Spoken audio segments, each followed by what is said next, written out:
স্বপ্ন ছিল সবই গেল যে ঘুম ভাঙিয়ে, যত ভাবনাগুলো সবই আমায় চাই কাঁদিয়ে। এমনি করে যদি কাটে জীবন, ক্ষতি নেই থাকবো তোর পথে চেয়ে। অসুজন অসুজন রে।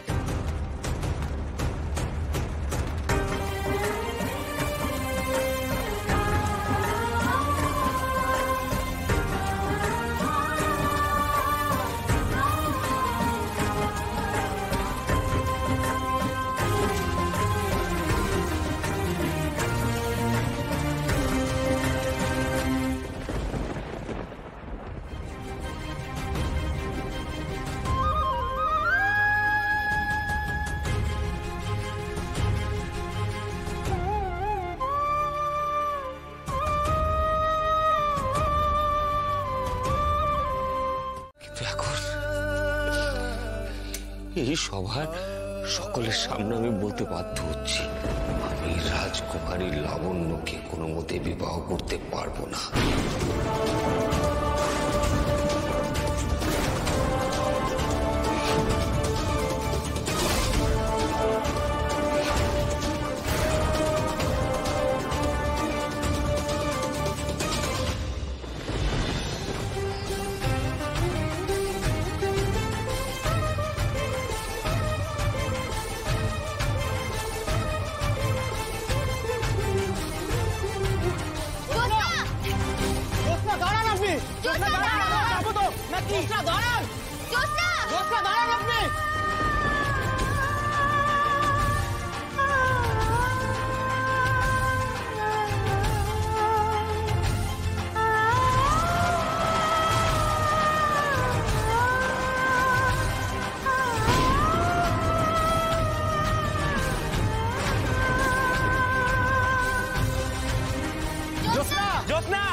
জোসনা দাঁড়া, আমরাও তো যাবো নাকি?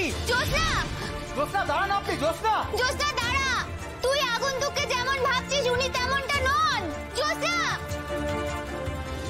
রাজমাতা পদ্মাবতী, এই সব কিছুর অর্থ কি? বিক্রম আমাদেরকে অপমান করতে চাইছে। শুধু তাই নয়, রাজকুমার আমাদের কন্যাকে অপমান করছে। এসব কি রঙ্গ হচ্ছে?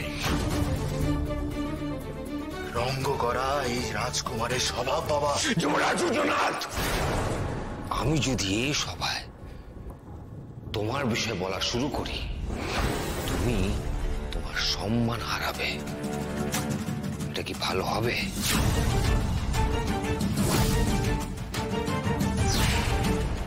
রাজকুমারী লাবণ্যকে আমি কোনোভাবে অপমান করতে চাইনি। এই সবের মধ্যে ওনার কোনো অপরাধ নেই। তুমি আমাদের কন্যার আশীর্বাদ অনুষ্ঠান পণ্ড করতে চাইছো, ওর জীবনে দাগ লাগাতে চাইছো।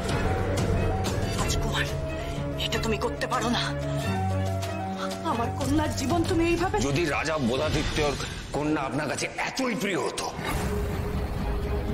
আপনার মধ্যে যদি সত্যি মাতৃত্ব বোধ থাকতো, তাহলে রাজকুমারীর লাবণ্যকে আপনি কোনোদিনও পাশার গুটি বানাতেন না। রানী রোহিণী,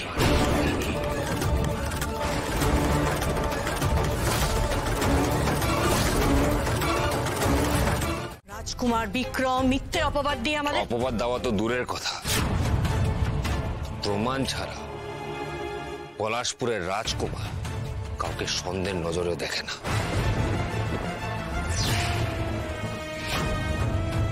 প্রমাণ আছে রানী রোহিণী।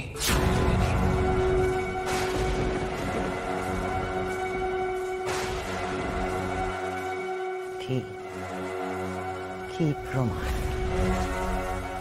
এই পত্রটাই প্রমাণ বড় মা।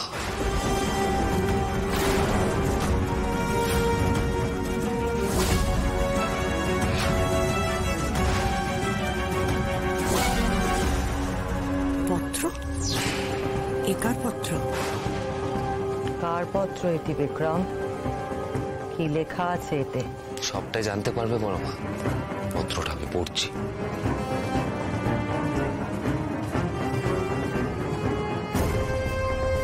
মাননীয়া রাজমাতা পদ্মাবতী, পলাশপুর সমীপেশু যথাবিহিত শ্রদ্ধা জ্ঞাপনান্তে বিনীত নিবেদন, আমি এক বিশেষ কারণে আপনাকে এই পত্র লিখতে বাধ্য হইতাছি। এই পত্র পাঠ করিয়া আপনি সতর্ক হইলে অনেক বড় বিপর্যয় রোধ করা সম্ভব হইবে।